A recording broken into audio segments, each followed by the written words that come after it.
Al Día con Hernán Higuera. Seguimos en esta transmisión en directo, 6 de la mañana, 24 minutos desde los estudios de FM Mundo. Entramos a nuestro espacio de entrevistas. El presidente Daniel Noboa anunció que entre sus planes para este mandato está una nueva focalización para los subsidios a los combustibles. Esta vez el enfoque estaría en el diésel, que en 2024 le costó al Estado unos 1.500 millones de dólares aproximadamente. Saludamos a Larry Yumibanda, presidente del Círculo de Economistas de Guayaquil. La focalización al subsidio del diésel, ¿cómo empezarlo? ¿Cómo hacerlo? El presidente dice que tiene un plan para su segundo mandato y que entre ellos se está contemplando, por ejemplo, algunos beneficios para quienes podrían acceder y que empezaría con la pesca artesanal. Buenos días, Larry. Buenos días. Sí, el tema de los subsidios a los combustibles, porque aquí todos los subsidios a los combustibles data de los 70, pero ya las primeras alarmas de su eliminación se dieron a partir de 1988, ¿no? Y desde el 2010 hasta el 2024, prácticamente el Estado ha dejado de recibir, porque hablar de subsidios no es todo el monto lo que se establece en el Banco Central, sino es el costo de oportunidad, lo que dejamos de recibir si lo vendiéramos a precio de mercado. Más o menos del 2010 hasta el 2024 serían aproximadamente 54.000 millones de dólares.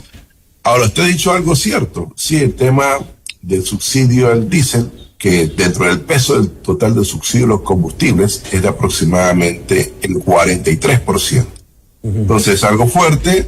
El asunto es el tema de que no se cuenta con la tecnología para poder hacer, por ejemplo, un establecimiento claro a qué sectores podría beneficiar la medida, pero yo creo que aquí viene el tema, ante la falta de tecnología, las políticas de compensación, que son entrega de recursos, sí, que debería estar destinado en función de una facturación, en función de una actividad, en función del tamaño de la empresa, y eso obviamente lo va a definir el Estado ecuatoriano. Un ejemplo, algo se hizo en el 2022 con el asunto de las camaroneras, ¿no? Entonces, hasta 30 hectáreas todavía seguía el tema de subsidio a los combustibles. Pasaron las 30 hectáreas, se nos cobró un precio normal, precio de venta al público, precio de mercado. Entonces yo creo que por ahí debería ser la estrategia, porque no se cuenta con toda la información, y ahí lo más fácil al gobierno es identificar los sectores y entregar a lo que nosotros llamamos subsidio de oferta, no un subsidio a la producción. Usted bien lo dice, el presidente no ha dado mayores detalles sobre este tema. Con esas primeras declaraciones parecería que el plan va a ser progresivo, que tendría medidas compensatorias y que comenzaría con ajustes al subsidio para el diésel que consume la flota pesquera y atunera. Digamos, como usted señala, ¿podría ser en base al consumo que ellos tienen, al consumo común? Eso puede ser una opción, Aquí lo que cabe es que los precios deberían estar a nivel internacional, ¿no? Entonces ya la gasolina, por ejemplo, súper está a precio internacional. El tema es medir el impacto, algo que todavía el gobierno no lo ha anunciado, pero este tema ya se viene discutiendo años atrás también, el tema del impacto. Mire que estamos atravesando por una recesión económica prácticamente el año pasado, del menos 2%, y entrar a una liberalización total tiene implicaciones, ¿no? Tiene implicaciones porque el diésel, aparte de que lo utilizan los sectores que usted bien dice y que se deben establecer algunos mecanismos, como por ejemplo el tamaño de sus operaciones, ¿no? Para entregar alguna compensación, hay que medir el impacto que se puede dar en otros sectores, por ejemplo el transporte, donde en el transporte el subsidio al diésel donde más se destina los recursos, ¿no? Donde el gobierno deja de percibir los recursos.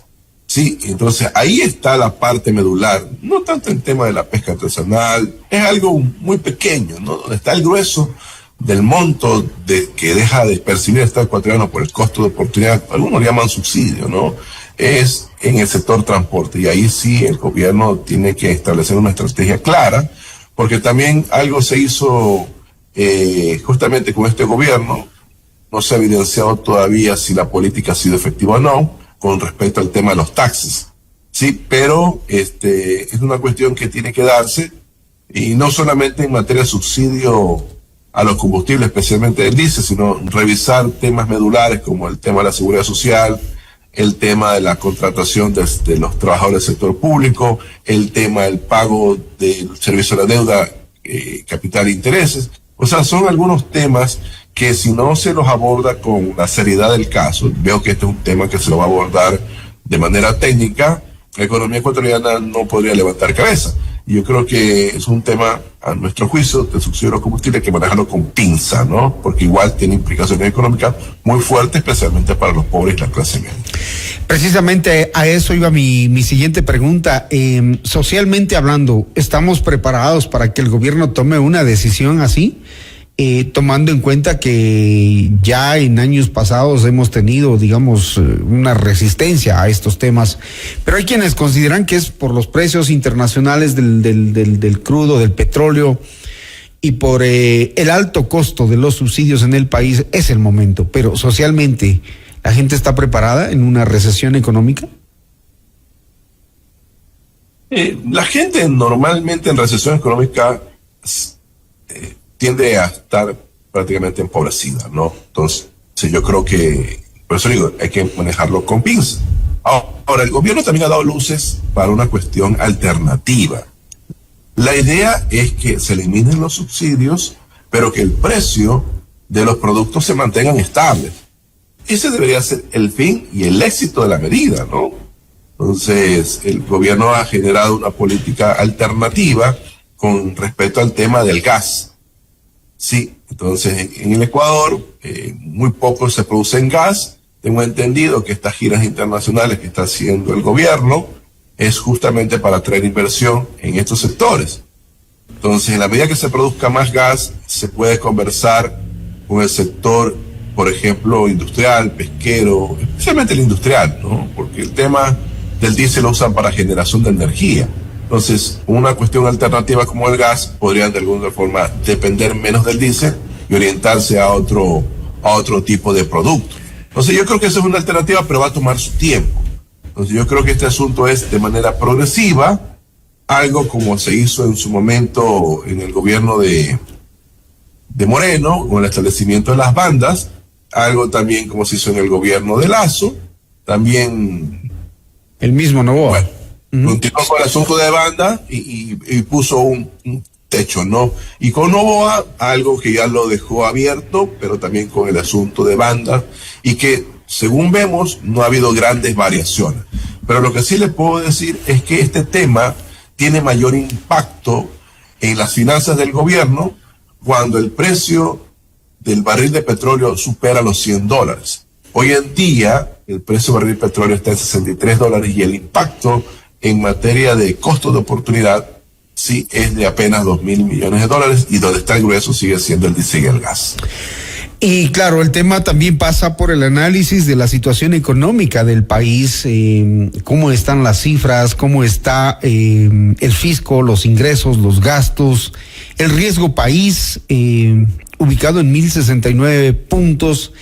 Estamos a la espera de las inversiones tan prometidas, ¿no? Ya el país ha llegado a un momento de calma, de tranquilidad, digamos, política al menos, pero no se tienen noticias de las inversiones, y eso como que empieza a desmotivar a la gente porque quiere empleo, porque quiere seguridad. ¿Qué decir frente a la situación actual del país?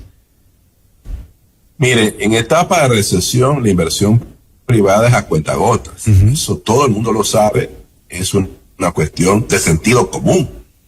Sí, la inversión extranjera, mientras no le den seguridad jurídica y también le den ciertos beneficios. Leyes actuales. Y me refiero a los sectores estratégicos. Sí, van a invertir. Si no hay esos beneficios, o sea, como en el sector de la minería, en donde miren que tenemos ingresos importantes por exportación de petróleo, pero no se ve mucho en el desarrollo nacional, porque entra la plata por exportación y sale la plata por renta de la inversión. Entonces, así va a venir la inversión extranjera directa en los sectores estratégicos. Pero yo creo que el tema es apuntar a la inversión local. Y una de las cosas que yo no escuché en el discurso presidencial es que no hay una estrategia para hacer más barato el país. El Ecuador es caro.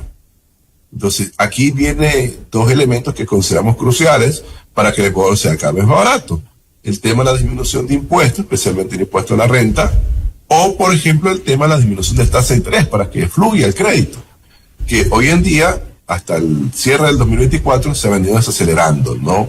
Por la situación económica del solicitante, en este caso. ¿En cuánto está un interés del crédito de consumo, por ejemplo? Crédito de consumo, su techo máximo está al 17%, o sea, todos alto, los ¿no? techos máximos Son altos. El sector productivo en economías dolarizadas están llegando a 2 dígitos, el techo máximo. Entonces eso no se puede aceptar en una economía dolarizada, donde tenemos una tasa de inflación menor al 0.5%, ¿no? Entonces, tasa de inflación anualizada. Entonces, yo creo que esa es la situación que debería el gobierno enfrentar. Vamos a ver qué es lo que depara, pero lo que sí les puedo decir que en materia de subsidios tiene que ser de manera progresiva, con una cuestión de comunicación, pero adicionalmente también tiene que dar señales de la reactivación económica, o sea, hacer el Ecuador más barato, bajar ciertos impuestos, bajar el tema de las tasas de interés. Bueno, la búsqueda de acuerdos comerciales, tengo entendido que va a estar para el segundo semestre de este año, poner en vigencia el acuerdo comercial con Corea del Sur, y para inicio del próximo año, tengo entendido que ya entraría en vigencia el acuerdo comercial con Canadá, y así seguir buscando nuevos acuerdos comerciales. Lo interesante es que se muevan. Si van a solamente sostener el asunto de la eliminación de subsidios combustibles como una medida única, no va a tener todo el efecto deseado, porque todo el mundo se va a concentrar en ese tema y le va a buscar los peros. Pero si hay otras alternativas por poner sobre la mesa en la discusión, que de alguna otra forma le permite al gobierno también ahorrarse ciertos recursos, yo creo que la discusión sería muy fructífera, y tratar de enfrentar la situación tan delicada que atravesamos, que prácticamente son 10 años de bajo crecimiento económico, que nosotros lo llamamos decenio perdido, pero que de alguna otra forma se puede agravar de cara a los próximos 10 años. Larry, ¿cuánto costaría un galón de diésel sin subsidio? ¿Cuánto pasaría a costar? Depende, mire, porque aquí también hay muchas trampas, ¿no? Porque en Colombia está en $4, ¿no? Sí, porque Petro eliminó los subsidios. Eso depende de la carga impositiva que tiene el derivado. Sí, en Colombia hay muchos impuestos. En otros países, por ejemplo, el diésel es más barato, está en $3.80.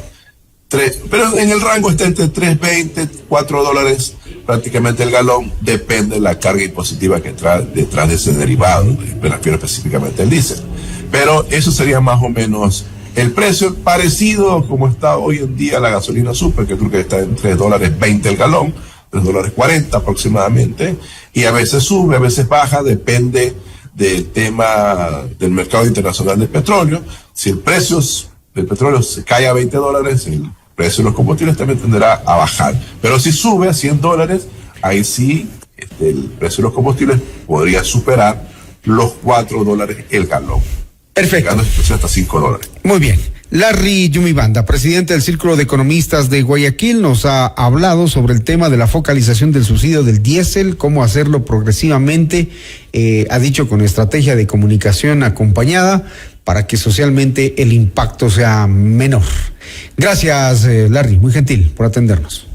Gracias, un abrazo, buenos días y buenos días a la audiencia. Buen día, 6:37, 6:37. Seguimos con más en Notimundo al Día.